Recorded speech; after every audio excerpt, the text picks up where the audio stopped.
ప్రతి ఒక్కరికి పరిటాల రవి అభిమానులను కానీ ఇతరులు కానీ ఒకటే వేధిస్తున్న ప్రశ్న ఒక్కటే ఇక్కడ. పరిటాల రవీంద్రను చంపబోతారు, తనను చంపుతారు అనే తేదీతో సహా తన అనుచరులకు కానీ కూడా చెప్పిన పరిటాల రవీంద్ర ఆ కొద్ది కాలం పాటు ఎందుకు అజ్ఞాతంలోకి వెళ్ళిపోయారు? ఎందుకు తల దాచుకోలేకపోయారు? తల దాచుకుంటే అది పిరకతనం అవుతుందండి ఎవరికైనా. ఇప్పుడు నేను కూడా మా ఆయన్ని నా దగ్గర లేరు అయినా మా ఆయన చేసింది కరెక్ట్ అనుకుంటాను. నేను మా ఆయన పోయి ఎక్కడో మా ఆయన బతికితే తిరిగి వస్తే ఆయన పిరకవానిగా చూడండి. ఇక్కడ తీసుకుంటే మీ పరిటాల రవీంద్ర అంటే ఒక పులితో సమానం. నాతో కూడా అన్నారు ఎక్కడైనా వెళ్దామా అని కూడా అన్నారు. పులి వేటకు వెళ్ళేటప్పుడు 2 అడుగులు వెనక్కి వేసే తర్వాత ముందుకు పోతుంది. అలాంటప్పుడు 1 అడుగు వెనక్కి వేస్తే పోయేదేముంది? ప్రాణాలు పులిగానే ఉంది కానీ వెనక్కి వేయలేదండి.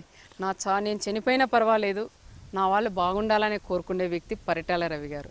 నేను బతికుండాలా, ఎవరైనా పాడైపోని, నేను ఒక్కడు బాగుంటాయి చాలు అనుకోనింటే బయటకు ముందుకు వెళ్ళిపోయిండేవాడు. కానీ ఎప్పుడు కూడా ఆలోచన చేయాల. నేను పోయినా పర్వాలేదు, నా గురించి వేరే వాళ్ళు ఇబ్బంది పడకూడదు, అందరూ బాగుండాలా, పోతే నేను ఒక్కడే చనిపోతా, వేలాది మంది లక్షలాది మంది నన్ను నమ్ముకున్న వాళ్ళు ప్రాణాలతో ఉంటే చాలా అన్నాడు. అంటే వీళ్ళందరినీ అది తగరకుంట ప్రభాకర్ని కానీ, ఈ శిక్షా వాళ్ళని కానీ, అదేవిధంగా మన చమనన్న కానీ, మధుసూదన్ రెడ్డిని కానీ, ఇట్లా వాళ్ళని దాదాపు ఒక 10 మందిని బయట, పోతల సురేష్ని కానీ, ఆర్కే అని ఆయన్ని కానీ, ఇట్లా వాళ్ళందరినీ కూడా బయటికి పంపించండి. మా ఆయన మిమ్మల్ని చంపుతారు మీరు పంపించి మాత్రం ఆయన మాత్రం అండగా నిలబడ్డాడు. ఆయన అండగా మీరందరూ పోండి, ఏదన్నా జరిగితే నాకు జరిగినా కూడా మీరు రావద్దండి అని పంపించిన వాళ్ళు వీళ్ళందరూ. తగరకుంట ప్రభాకర్ అన్నయ్య ఉన్నట్లే చనిపోయాడు, చంపిరి. ఆర్కే వెంకటేశ్వర ఆయన్ని అన్నయ్య ఉన్నట్లే ఇంకా 20 రోజులకు అన్నయ్యని చంపుతాడగా ఆయన్ని చంపారండి. అయినా కూడా ఈయన అక్కడికి వెళ్ళా, ఈయన కూడా నేను చనిపోయి చమ్మని అట్లా అంటే వాళ్ళు కూడా నేను చనిపోయినా మీరు రావద్దని అని చెప్పిండే వ్యక్తి. అంటే ఆయనకు తెలుసు కదా నన్ను చంపుతారని.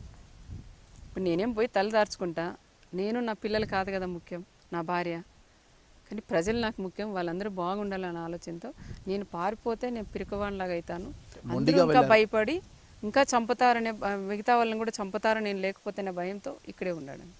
నేను చనిపోయినా పర్వాలేదు, అందరికీ అండగా ఉండాలని ఇక్కడ మొండిగా ఉన్నాడని. అట్లా వ్యక్తులేనండి ఈరోజు ఒక ఇదనేది. మేము కూడా గ్రేట్గా ఫీల్ అవుతాం. అంటే పరిటాల రవీంద్ర గారు చనిపోయిన తర్వాత అందరూ ఏడ్చాం, మా డ్రైవర్లతో మొదలుకొని అందరూ ఏడ్చాం. మేమంటే లేడీస్గా అనుకుంటాం కదా, పోయినింటే ఈరోజు తిరగొచ్చు కదా, అన్న ఇంటికి వస్తే ఇంట్లో గట్టిగా అరిసేసారు మా అమ్మోళ్ళు, మా ఆడబిడ్డలు, మా డ్రైవర్లు, పని చేసేవాళ్ళు కూడా. మా అన్నయ్య కూడా అట్లా పోయినింటే ఈరోజు తిరగొచ్చు కదా. పరిటాల రవీంద్ర గారు అనంతరం మీ డిమాండ్ వరకు సిబిఐకి కేసు ఇచ్చారు. సిబిఐ కేసు కూడా సరిగా లేదు, సరిగా విచారించలేదు, నాకు న్యాయం జరగలేదని మీరు న్యాయ పోరాటం చేస్తామన్నారు ఆ రోజు. ఆ న్యాయ పోరాటం ఏమైందండి?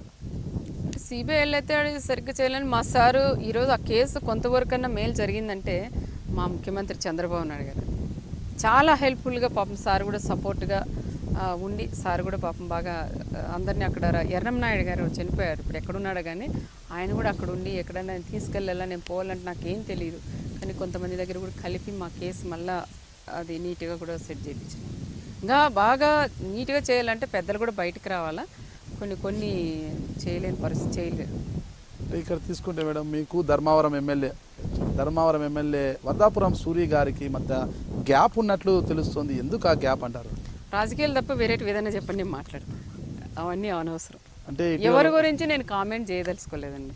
ఒక మంత్రి స్థాయిలో ఉన్నా నేను ఎవరి గురించి కామెంట్, ఎవరైనా నా జిల్లా అనంతపురం జిల్లా 14 నియోజకవర్గాలు బాగుండాలా అని కోరుకునే వ్యక్తి ఎవరికన్నా ఉందో లేదో తెలియదు కానీ నాకైతే ఉందండి. అంటే గతంలో మీరు తీసుకుంటే కాంగ్రెస్ పార్టీ నుంచి టీడీపీలోకి వస్తున్న జేసీ దివాకర్ రెడ్డి వాళ్ళని, నా భర్తను చంపిన వాళ్ళని పార్టీలోకి తీసుకుంటున్నారు అని ప్రకటించారు. అయితే ఇటీవల కాలంతో వాళ్ళతో సన్నిహితంగా ఉంటున్నారని తెలుస్తుంది, అది వాస్తవమేనా? సన్నిహితంగా అంటే ఆ పార్లమెంట్ వేరు, నాది వేరు. వాళ్ళ పని వాళ్ళు చేస్తుంటే నా పని నేను చేస్తాను. ఎక్కడానికి కనిపడినా నమస్కారానికి తిరిగి నమస్కారాలు. మీరు ఇటీవల కాలంలో మీరు విజయవాడ వెళ్తున్న సందర్భంలో జేసీ ప్రభాకర్ రెడ్డి గారు మిమ్మల్ని టిఫిన్కి ఆహ్వానించారు, ఇంటికి వెళ్తే బాగుంటుందని ఊరు బయట మీకు టిఫిన్ ఏర్పాటు చేశారు. నాకేం భయం, నేను వెళ్ళాలంటే ఎక్కడికైనా నేను వెళ్ళగలనండి. నేను ఎందుకు, కొన్ని నాకు కూడా లిమిట్స్ ఉంటాయి. పిలిస్తే ఎవరైనా నా ఇంటికి కానీ ఎవరైనా నా శత్రువు నా ఇంటికి వచ్చినా కూడా నా కడపని దాటుకొని వస్తే వాళ్ళు భోజనం పెడతానండి. నేను మళ్ళీ అంత దుర్మార్గరాలను కాదు, నా కుటుంబం ఆ గడప అలాంటిది. అంతేగాని నేను వెళ్ళాలంటే ఆ ఇంటికి వెళ్తాను, నేను బయట తెప్పించుకొని తినాల్సి నాకేం అవసరం ఉంది?